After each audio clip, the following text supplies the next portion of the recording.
Jauh sebelum periode pemusulan Pancasila, cikal bakal munculnya ideologi bangsa itu diawali dengan lahirnya rasa nasionalisme yang menjadi pembuka ke pintu gerbang kemerdekaan bangsa Indonesia. Ahli sejarah, Sartono Kartodirjo, sebagaimana yang dikutip oleh Muchtar Pabotinggi dalam artikelnya yang berjudul Pancasila sebagai Modal Rasionalitas Politik, menengarai bahwa benih nasionalisme sudah mulai tertanam kuat dalam gerakan Perhimpunan Indonesia yang sangat menekankan solidaritas dan kesatuan bangsa. Perhimpunan Indonesia menghimbau agar segenap suku bangsa bersatu teguh menghadapi penjajahan dan keterjajahan. Kemudian, disusul lahirnya Sumpah Pemuda 28 Oktober 1928 merupakan momen-momen perumusan diri bagi bangsa Indonesia.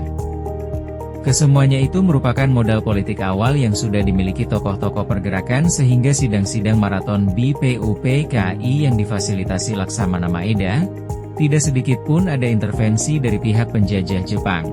Para peserta sidang BPUPKI ditunjuk secara adil, bukan hanya atas dasar konstituensi, melainkan juga atas dasar integritas dan rekam jejak di dalam konstituensi masing-masing. Oleh karena itu, Pabotinggi menegaskan bahwa diktum John Stuart Mill atas Chas R. Sunstein tentang keniscayaan mengumpulkan the best minds atau the best karakter yang dimiliki suatu bangsa, terutama di saat bangsa tersebut hendak membicarakan masalah-masalah kenegaraan tertinggi, sudah terpenuhi. Dengan demikian, Pancasila tidaklah sakti dalam pengertian mitologis, melainkan sakti dalam pengertian berhasil memenuhi keabsahan prosedural dan keabsahan esensial sekaligus. Pabotinggi, 2006, 158-159. Selanjutnya, sidang-sidang BPUPKI berlangsung secara bertahap dan penuh dengan semangat musyawarah untuk melengkapi goresan sejarah bangsa Indonesia hingga sampai kepada masa sekarang ini. Perlu Anda ketahui bahwa perumusan Pancasila itu pada awalnya dilakukan dalam sidang BPUPKI pertama yang dilaksanakan pada 29 Mei sampai dengan 1 Juni 1945. BPUPKI dibentuk oleh pemerintah pendudukan Jepang pada 29 April 1945 dengan jumlah anggota 60 orang.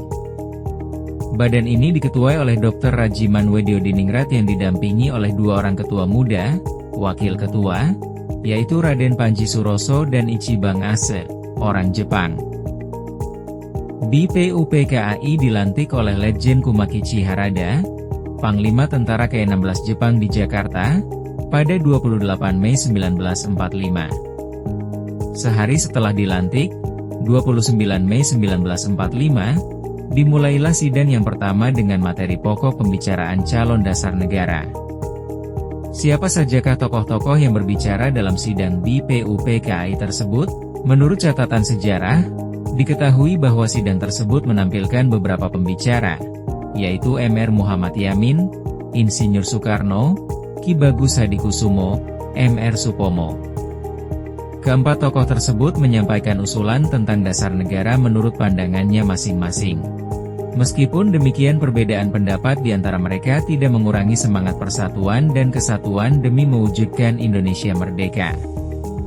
Sikap toleransi yang berkembang di kalangan para pendiri negara seperti inilah yang seharusnya perlu diwariskan kepada generasi berikut, termasuk kita. Sebagaimana Anda ketahui bahwa salah seorang pengusul calon dasar negara dalam sidang BPUPKI adalah Insinyur Soekarno yang berpidato pada 1 Juni 1945. Pada hari itu, Insinyur Soekarno menyampaikan 5 butir gagasan tentang dasar negara sebagai berikut: A. Nasionalisme atau kebangsaan Indonesia, B. Internasionalisme atau perikemanusiaan, C. Mufakat atau demokrasi, D. Kesejahteraan sosial, E. Ketuhanan yang berkebudayaan. Berdasarkan catatan sejarah, kelima butir gagasan itu oleh Soekarno diberi nama Pancasila. Selanjutnya, Soekarno juga mengusulkan jika seandainya peserta sidang tidak menyukai angka 5, maka ia menawarkan angka 3, yaitu Trisila yang terdiri atas 1. Sosionasionalisme, 2. Sosiodemokrasi, dan 3. Ketuhanan yang Maha Esa. Soekarno akhirnya juga menawarkan angka 1, yaitu Ekasila yang berisi asas gotong royong. Sejarah mencatat bahwa pidato lisan Soekarno inilah yang di kemudian hari diterbitkan oleh Kementerian Penerangan Republik Indonesia dalam bentuk buku yang berjudul Lahirnya Pancasila, 1947. Perlu Anda ketahui bahwa dari judul buku tersebut menimbulkan kontroversi seputar lahirnya Pancasila. Di satu pihak, ketika Soekarno masih berkuasa, terjadi semacam pemultusan terhadap Soekarno sehingga 1 Juni selalu dirayakan sebagai hari lahirnya Pancasila. Di lain pihak, ketika pemerintahan Soekarno jatuh, muncul upaya-upaya desoekarnaisasi oleh penguasa Orde Baru sehingga dikesankan seolah-olah Soekarno tidak besar jasanya dalam penggalian dan perumusan Pancasila. Setelah pidato Soekarno, sidang menerima usulan nama Pancasila bagi dasar filsafat negara, Philosophische Grundlage, yang diusulkan oleh Soekarno. Dan kemudian dibentuk panitia kecil 8 orang, Ki Bagus Hadikusumo, Kiai Haji Wahid Hasyim, Muhammad Yamin, Sutarjo, A.A. Maramis, Otto Iskandar Dinata, dan Muhammad Hatta, yang bertugas menampung usul-usul seputar calon dasar negara. Kemudian, sidang pertama BPUPKI, 29 Mei, 1 Juni 1945, ini berhenti untuk sementara.